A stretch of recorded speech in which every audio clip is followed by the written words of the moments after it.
네, 구독자님들 반갑습니다. 박 작가입니다. 네, 어제 중요한 물가 지표이죠. 소비자 물가 지수 결과가 예측치를 상회하면서 비트코인 가격이 조정을 받았습니다. 자, 그런데 59K를 하방 이탈하자 이 고래를 중심으로 한 바이더딥 전략들이 나오면서 가격이 60K 상단을 회복하는데 성공을 했습니다. 자, 과연 앞으로 이 비트코인이 상승 모멘텀을 이어갈 수 있을지 그 방향성 한번 살펴보겠습니다. 네, 오늘 영상이 도움이 되셨다면 구독, 좋아요, 댓글, 알림 설정 정중히 부탁드리겠습니다.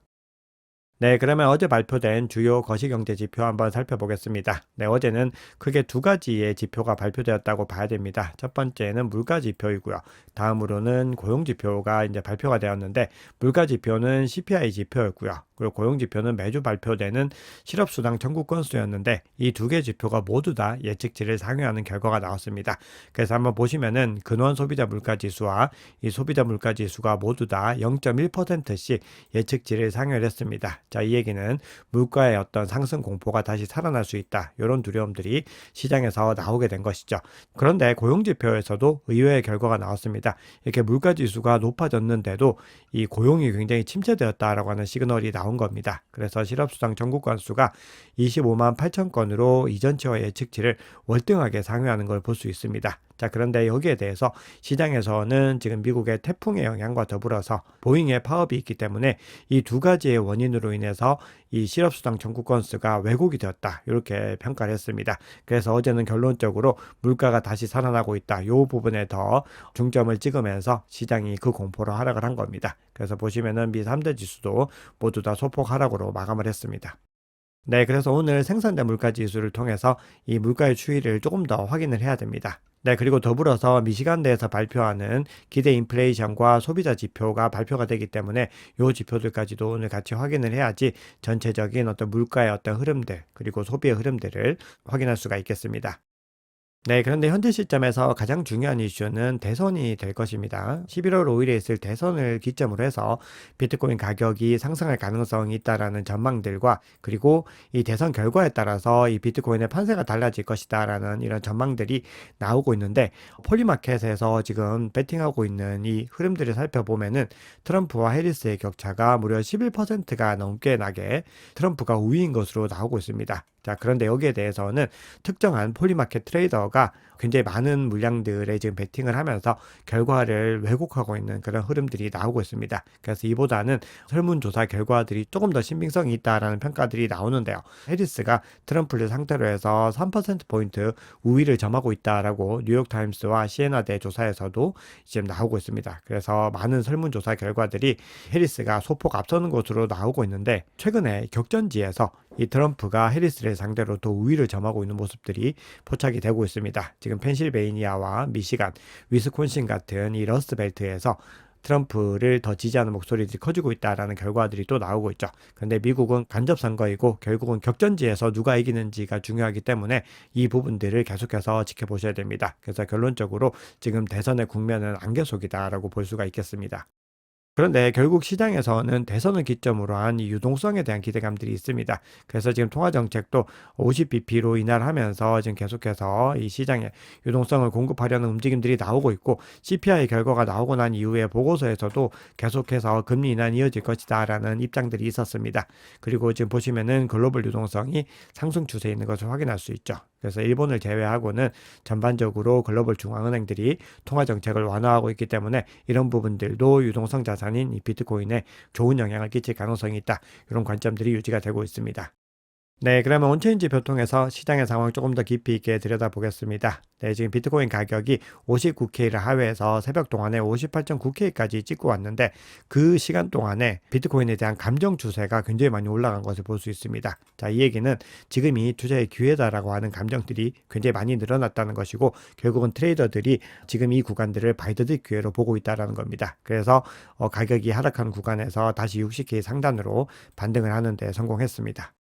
네, 이런 감정은 옵션, 즉 파생상품 시장에서도 비슷하게 확인을 할 수 있습니다. 우리가 25 델타 스큐 지표로 봤을 때, 자, 이 지표는 트레이더들이 비트코인 가격 하락을 예상했을 때는 7% 이상으로 이제 상승을 하고 흥분 기간, 즉 가격이 많이 오를 것이다라고 판단했을 때는 마이너스 7%로 이제 하락하는 경향이 있습니다. 그래서 마이너스일수록 강세장에 대한 전망들이 더 강하다. 이렇게 볼 수가 있는데 이 지표가 일시적으로 마이너스를 찍었다가 다시 0에 가까운 중립 구간으로 가고 있는 것을 확인할 수 있습니다. 즉 앞서 보여드렸던 감정지표에서 바이더딥이 나왔던 구간들과 상당히 비슷하죠. 그리고 결론적으로 이 지표는 파생상품 트레이더들이 비트코인 가격 하락에 절대 베팅하지 않고 있다라는 부분들, 그리고 하락 시에 바이더딥 기회로 삼고 있다라고 하는 부분들을 의미를 합니다.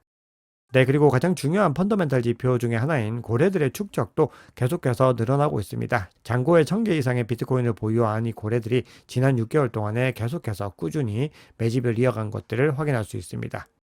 네, 그리고 이런 흐름들은 순 포지션 변화에서도 살펴볼 수 있습니다. 고래들은 계속해서 축적의 움직임을 가져가고 있고 단기 보유자들도 이 축적의 흐름들에 동참을 하는 것을 확인할 수 있습니다.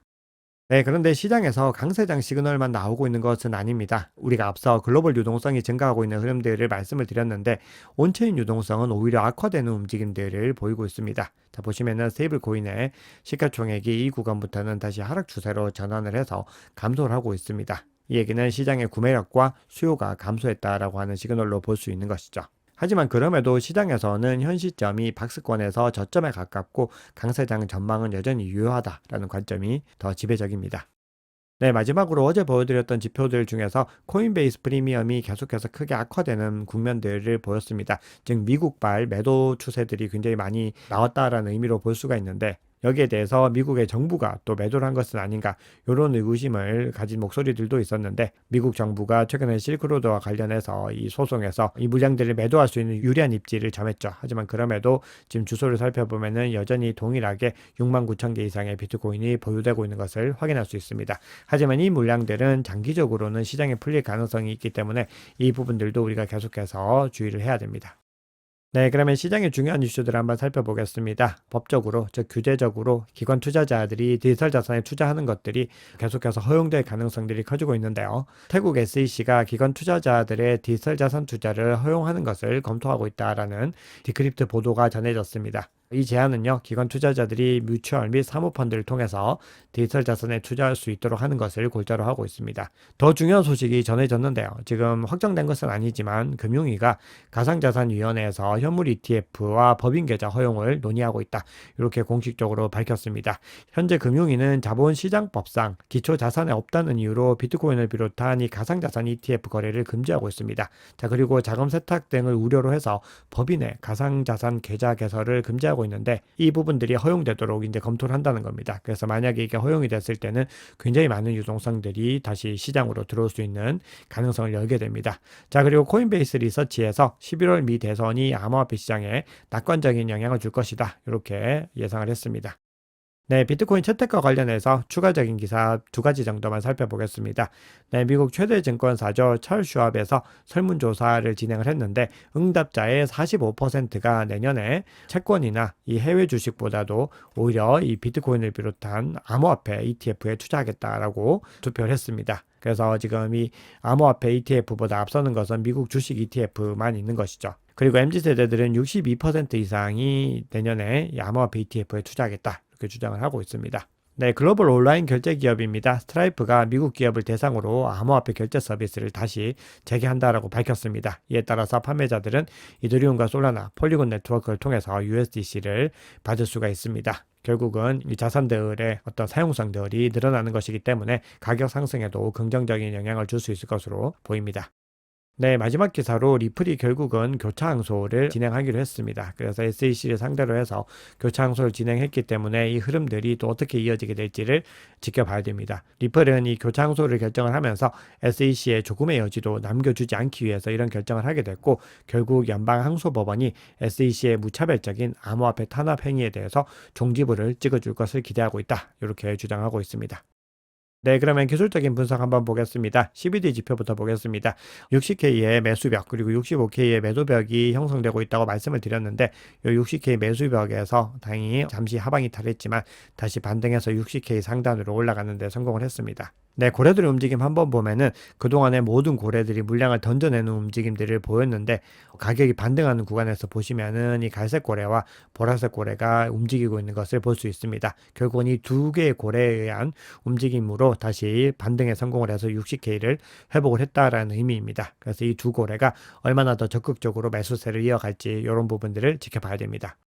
네, 비트코인 차트 보겠습니다. 네, 비트코인 차트적인 관점에서는 지금 현 시점에서 중요한 이평선을 모두 다 하방 이탈했기 때문에 이 이평선을 하나씩 회복하는 것이 가장 중요합니다. 그래서 52평선은 60.8K 정도에 위치를 하고 있고요. 22평선이 특히 중요한데 62K 위치를 하고 있습니다. 대략적으로 61.9에서 62K 사이인데 이 구간을 빠르게 회복을 해야지 추세적으로 다시 전환을 할 수가 있습니다. 그리고 202평선은 63.5K에 지금 현재 형성이 되어 있습니다. 네, 그리고 요 사이에는 지금 단기 보유자의 실현 가격인 62.5K도 위치를 하고 있습니다. 그래서 여러모로 요 구간들을 회복하는 것이 중요하다라고 볼 수가 있죠. 근데 만약에 이 구간에서 더 하방 이탈해서 60K를 더 완연하게 이탈하게 됐을 때는 다음 중요한 지지 구간으로 57.5K를 봐야 되고 요 구간까지 만약에 가게 되면은 바이더디 구간이다라고 어제도 말씀을 드렸습니다. 그리고 지금 RSI는 50 중립 구간을 하방 이탈한 이후에는 계속해서 하락 추세가 이어지고 있는데 요 기울기가 꺾이고 있는 부분들에서 다시 이제 반등에 성공할 수 있을지 이런 것들을 지켜봐야 됩니다. 그래서 오늘 생산자 물가지수 요 지표까지 소화를 해야 되겠다 이런 생각을 하게 됩니다. 네, URPD 상으로도 중요한 구간이 딱 명확하게 정해집니다. 지금 현재 이 구간에 위치를 하고 있고 이 구간을 상방 돌파하는 것이 중요합니다. 그래서 지금 현재 이 구간의 가격이 60.3K 정도가 됩니다. 딱 현재 구간이죠. 그래서 이 구간에서 60K 하방을 이탈하지 않고 지켜내는 것이 첫 번째로 중요하다는 걸 볼 수 있고요. 이 가격 구간이 61.9K에서 8K 정도 됩니다. 딱 22평선과 겹치고 있죠. 그래서 이 구간을 상방 돌파하면은 굉장히 높은 매물대들을 상방 돌파하는 것이기 때문에 조금 더 상승의 추세들을 이어갈 수 있다는 걸 확인할 수 있습니다. 그리고 더 본격적으로 전고점을 돌파할 수 있는 기반을 마련할 수 있는 건 요 구간에 있는 66K 상단을 돌파하는 부분들이 중요하다는 것을 URPD 지표상을 통해서 확인할 수 있습니다. 네, 마지막으로 청산 히트맵 한번 살펴보겠습니다. 지금 숏포지션 같은 경우는 61.4K에서 61.5K 부근에 진하게 형성이 되어 있습니다. 그리고 바이낸스 거래소 기준으로 봤을 때는 이 구간이 가장 월등하게 진하게 나오고 있는 것을 확인할 수 있죠. 그래서 이 구간을 만약에 상방 돌파하게 되면은 연쇄적인 청산을 통해서 22평선까지도 빠르게 회복할 수 있는 어떤 길이 열린다라고 볼 수 있고요. 만약에 가격이 더 추가적으로 하락을 하게 돼서 60K 하방을 돌파하게 됐을 때는 58.7K에 지금 롱 포지션 이 또 뚜렷하게 밀집이 되고 있기 때문에 추가적인 청산을 통해서 가격이 하락할 가능성도 열려 있습니다. 그래서 결국은 오늘 물가 지표들이 어떻게 또 자리를 잡는지 이 부분들을 좀 주목하셔야 될 것 같습니다. 자, 그러면 전체적인 흐름들 한번 살펴보면은 비농업 고용지수가 발표된 이후에 인플레이션이 다시 살아날 수 있다는 불안감이 시장에 조성되었습니다. 그리고 어제 CPI 지표가 이걸 좀 현실화하는 분위기를 만들었죠. 자, 그래서 오늘 발표되는 생산자 물가지수 PPI를 지켜보셔야 되고 그리고 이 이후에도 다다음 주에 있을 이 PC 지표까지도 잘 소화를 해야 되는 그런 상황이다라고 볼 수 있습니다. 자, 그런데 어제 고래 패턴에서 확인할 수 있듯이 고래들은 이번 하락을 바이더딥 기회로 삼고 있다라는 겁니다. 더불어서 금리 인하가 지속될 것이라는 관점 그리고 가격의 상승 전망이 여전히 유지가 되고 있다는 측면에서 지금부터 만약에 가격이 60K 하방을 이탈하고 크게 하락하는 구간들이 일어나게 됐을 때는 중요한 매집 구간이다. 이걸 기억하시면 되겠습니다. 네, 오늘 준비한 얘기는 여기까지입니다. 구독자님들 주말 평안하게 보내시고요. 다음 주에 반가운 모습으로 뵙겠습니다. 감사합니다.